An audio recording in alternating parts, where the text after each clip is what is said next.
Welcome back to Dungeon Master's Corner. Today, we delve into the psyche and soul of a teenage boy filled with hormones, rage, and an intellect big enough to make Oppenheimer look like Patrick Starr. Gods help us all. Welcome back to another episode of Dungeon Master's Corner. My name is Brian. I'm Nicole. And with us we have... Baby, don't hurt me. Don't hurt me. No more. Hey, Archie. And I'm Andrew Brown. I feel Archie's exasperation.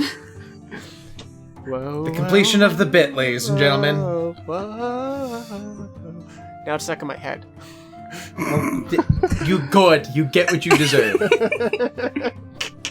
And as Nicole has pointed out, Archie is involved in this story, which means we are passing the Dungeon Master buck over to her. Which means we are talking about Wildmount. And Archie and Bevan, for those who did not realize. So, we've mentioned on the Dungeon Master's Corner before that Archie does not really know emotions too well, but there's a little bit of a crush there with a certain cleric. And it's not with I wouldn't me. crush her. She's a friend of mine. Mm-hmm. I crush my enemies. You see what I mean about the emotional intelligence of this one? Just not there. Regular Archie- intelligence, 20. Emotional intelligence, no. Yeah. Not even 0, just no. Just not applicable. And A. Archie has the emotional intelligence of a teenager that was told no emotions. So... He knows Anger. one and a half, we'll say. 1.5 emotions. He doesn't even admit to knowing anger, to be honest. He doesn't quite understand his emotions. He is an Aeorian, and Aeor did not function well with emotions. It was intelligence-based. It was architecture, science. Picture the Giver's universe, only functional. And if you don't know what I mean, go read The Giver. It still holds up. Still holds up, terrifyingly so. Watched that movie the other day, and ended with my girlfriend and I sitting there and her going, this is a Weinstein production? I went, well, we already watched it. So read the book. Weinstein doesn't get money for it. But we're talking about Archie trying to learn another little emotion. We're talking Jealousy. about Love. yes, Oh, that one. love. He has an arrow in his butt. He does not know where it came from. Yeah. So, not being able to leave well enough alone, Nicole added an NPC for Archie to eventually get complicated feelings over. Because Nicole likes to play God, like her... Like a dating DM or sims. something. Yeah. Dance, puppet, dance. And I'm Her name dancing. was Chizina. Yeah, Chizina, the drow cleric of the Luxon, who has put up with my blasphemies and insanities.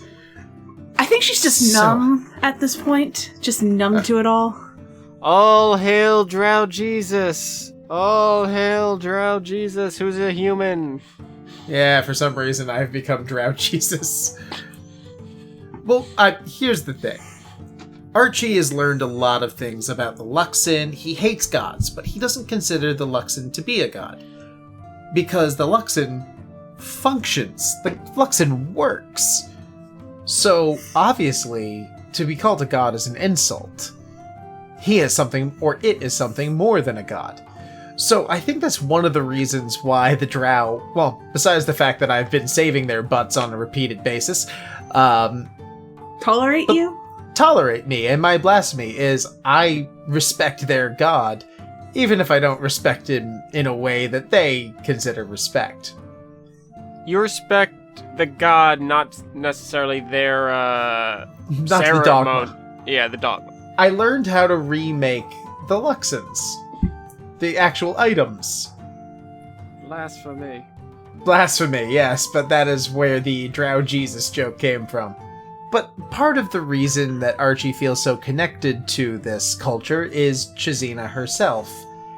And was it someone pointing it out to him? I think it was Charles and Timber, I think, were. Mostly Charles, I bet, because he's the one who's like, "Hey, kid, you realize this, right?" You realize you're in love with her, right? What do you mean? What is this nonsense you're talking about? You know what love is. The joke about, oh, your girlfriend, oh, your girlfriend, oh, your girlfriend, and you're just like... Yeah, you just gotta go rescue your girlfriend, it's fine. Yeah, and Archie wasn't quite getting that because he didn't understand the term. She is a girl, she is a friend.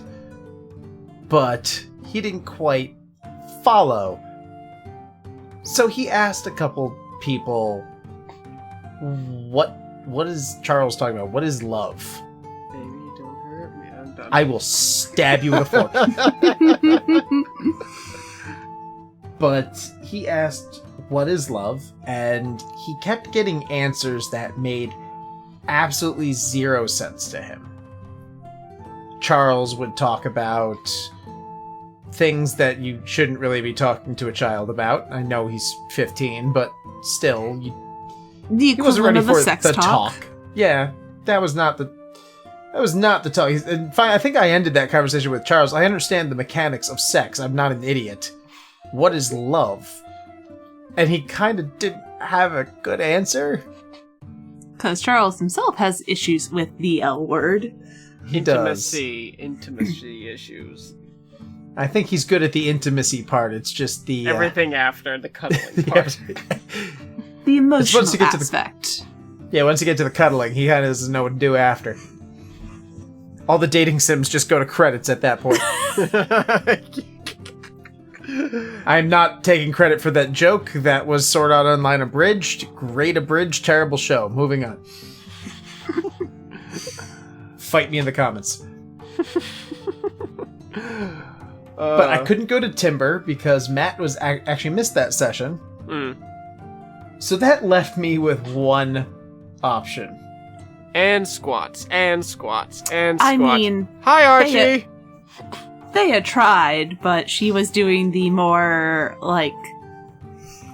flowery explanation of what love is because her parents are romance writers.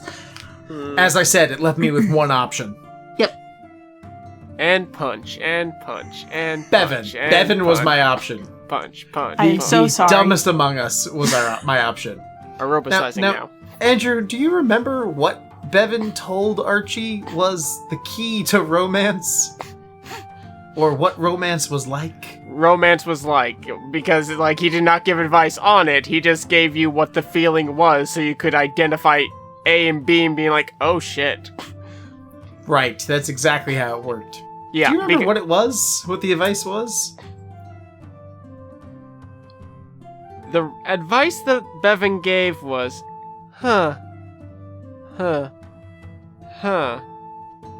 It's kind of like when you're around someone and you really have to poop, but you don't mind that you have to poop. It's uncomfortable and awkward, but you kind of like it.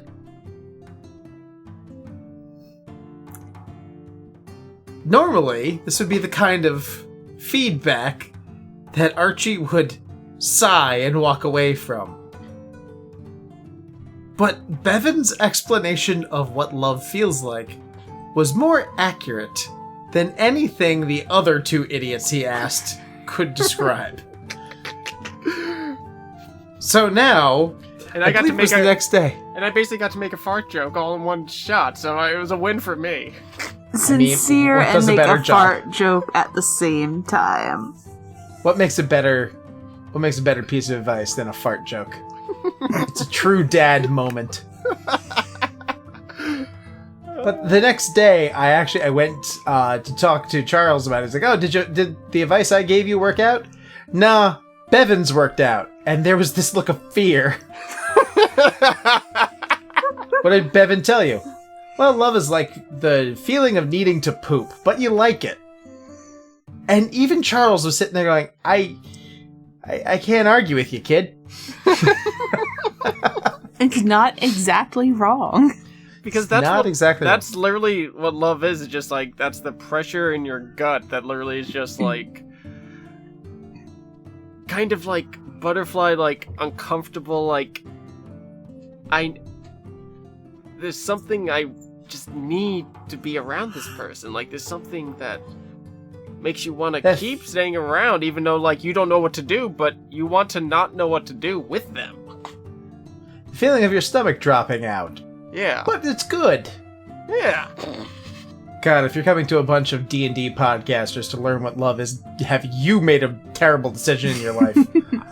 I don't know. There's a few funny D&D podcasts that Roll for Romance, I feel, is a lot better at teaching people about love than our little nerdy podcast. You're not wrong. Yeah. But yeah, so that was the advice that Archie got, and actually made sense for him.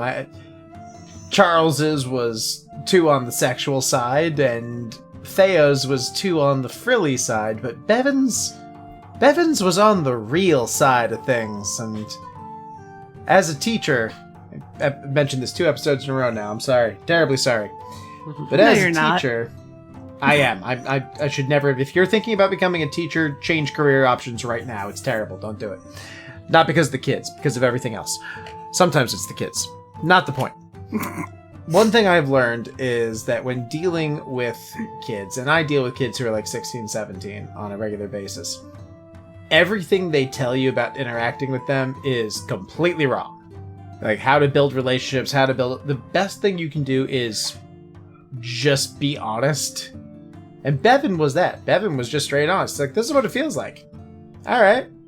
In Bevan's head, he's a very simplistic person. So basically what he's going to tell you is, in his warped mind of whatever he was before the warpedness happened, he can only tell you what he remembers feeling. And that's basically what he remembers feeling. That nervousness, the nauseousness, but still going to that person because it's not bad, it's just you want to impress them. Yeah. Charles was too scientific about it. To, like, insert rod A into slot B about it.